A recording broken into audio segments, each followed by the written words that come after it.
कहानी सागर में आप सभी का स्वागत है। आज हम सुनेंगे राजा मोरध्वज की कथा। द्वापर युग में राजा मोरध्वज अपने अतिथि सत्कार और दान के प्रति वचनबद्धता के लिए माने जाते थे। राजा मोरध्वज रतनपुर के राजा थे। वह नजीबाबाद के क्षेत्र में स्थित विशाल एवं भव्य किले से अपना शासन चलाते थे। राजा मोरध्वज भगवान शिव के उपासक और श्री कृष्ण के परम भक्त थे। उन्होंने अपने समय में अनेक शिवालयों की स्थापना की और उनकी प्रजा भी भगवान शंकर की पूजा अर्चना में लीन रहती थी। महाभारत युद्ध समाप्त होने के बाद के समय की बात है। अर्जुन स्वयं को भगवान श्री कृष्ण का सबसे बड़ा भक्त मानते थे। तब भगवान श्री कृष्ण ने अर्जुन के अहंकार को समाप्त करने के लिए तथा अपने एक और बड़े भक्त की भक्ति को देखने के लिए एक परीक्षा ली।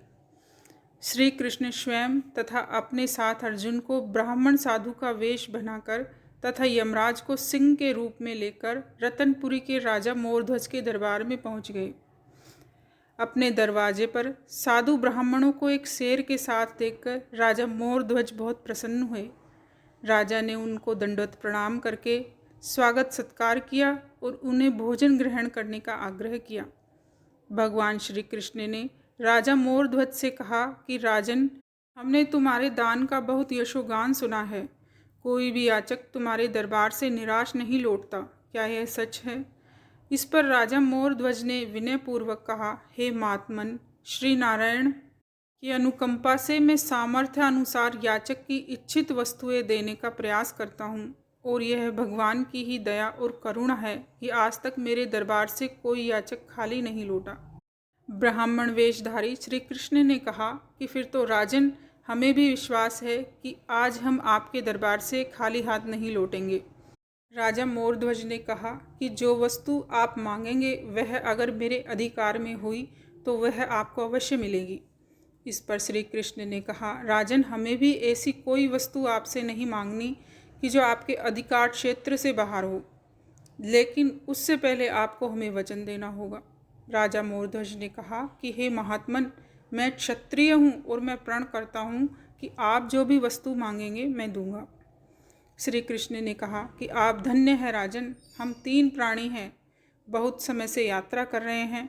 हम दोनों तो सात्विक भोजन के रूप में कंदमूल आदि खाकर अपनी भूख को शांत कर लेते हैं, परंतु हमारे साथ जो यह सिंहराज है वह मांसाहार करते हैं और मांस भी मानव का ही खाते हैं और मानव मांस के रूप में उन्हें अपने बेटे का मांस परोसने की इच्छा व्यक्त की। साधु ब्राह्मण की बात सुनकर राजा के मन को एक बार तो धक्का लगा, लेकिन पत्नी विद्याधारिणी से राय कर बेटे का भोजन सिंह को कराने के लिए सहमत हो गए।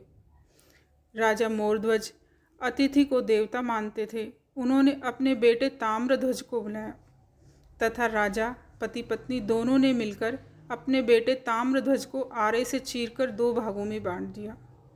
ताम्रध्वज का शरीर 2 भागों में बट गया था।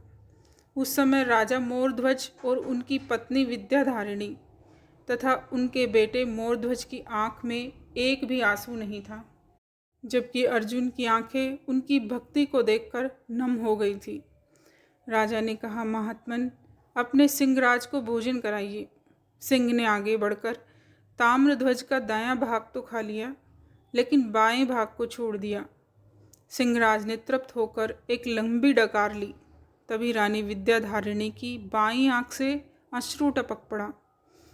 साधु का रूप रखे श्री कृष्ण ने उनसे पूछा, महारानी, यह आंसू क्यों आए? रानी ने कहा, महात्मन, यह आंसू तो इस सिंह के व्यवहार से निकले हैं, जिसने महापितृभक्त बेटे ताम्रध्वज का दाहिना हिस्सा तो खाने के लिए रूप में स्वीकार कर लिया, परंतु बायां अंग बिना खाई छोड़ दिया। इस कारण मेरी बाईं आंख से आंसू निकल पड़े हैं। यह सब लीला देखकर श्री कृष्ण मुस्कुराए। अर्जुन का गर्व अब चूर चूर हो गया था। श्री कृष्ण ने राजा मोरध्वज से कहा कि राजन, अब हमारे सात्विक भोजन की भी व्यवस्था करें। राजा मोरध्वज ने तुरंत दोनों ब्राह्मण साधुओं के लिए भोजन मंगाया। राजा मोरध्वज भक्ति की परीक्षा में सफल हुए। श्री कृष्ण ने कहा, राजन, हम तुम्हारे दान और अतिथि सत्कार से बहुत प्रसन्न हैं। तुम्हारी कीर्ति समस्त संसार में फैलेगी। अपने दाहिने ओर देखो, तुम्हारे अलौकिक कार्य का फल मिल गया है। राजा और रानी ने दाहिनी तरफ देखा तो अपने पुत्र ताम्रध्वज को जीवित अवस्था में देखकर रानी विद्याधारिणी विहल होकर पुत्र की तरफ दौड़ी। राजा मोरध्वज ने पूछा, हे महात्मन, यह कैसा विचित्र चमत्कार है? आप कौन हैं और किस कारण आपने इस भक्त की इतनी कठिन परीक्षा ली? श्री कृष्ण ने अपने वास्तविक रूप में आकर मोरध्वज को दर्शन दिए। मोर मुकुटधारी भगवान श्री कृष्ण के मनोहारी रूप के दर्शन कर राजा उनके चरणों में गिर पड़े। श्री कृष्ण ने कहा, हे भक्त मोरध्वज, यह मेरे साथ कुंती पुत्र अर्जुन है और सिंह के रूप में स्वयं यमराज है। यह सब आपकी परीक्षा हेतु किया गया। आप भक्ति की परीक्षा में सफल हुए। मैं आपसे अति प्रसन्न हूँ। ऐसे भगवान के भक्त महाभारत कालीन राजा मोरध्वज के किले के अवशेष व मंदिर उनकी याद दिलाते हैं। आपको राजा मोरध्वज की ये कथा कैसी लगी, हमें कमेंट में बताएं। हमारे चैनल को लाइक करें और सब्सक्राइब करें। धन्यवाद।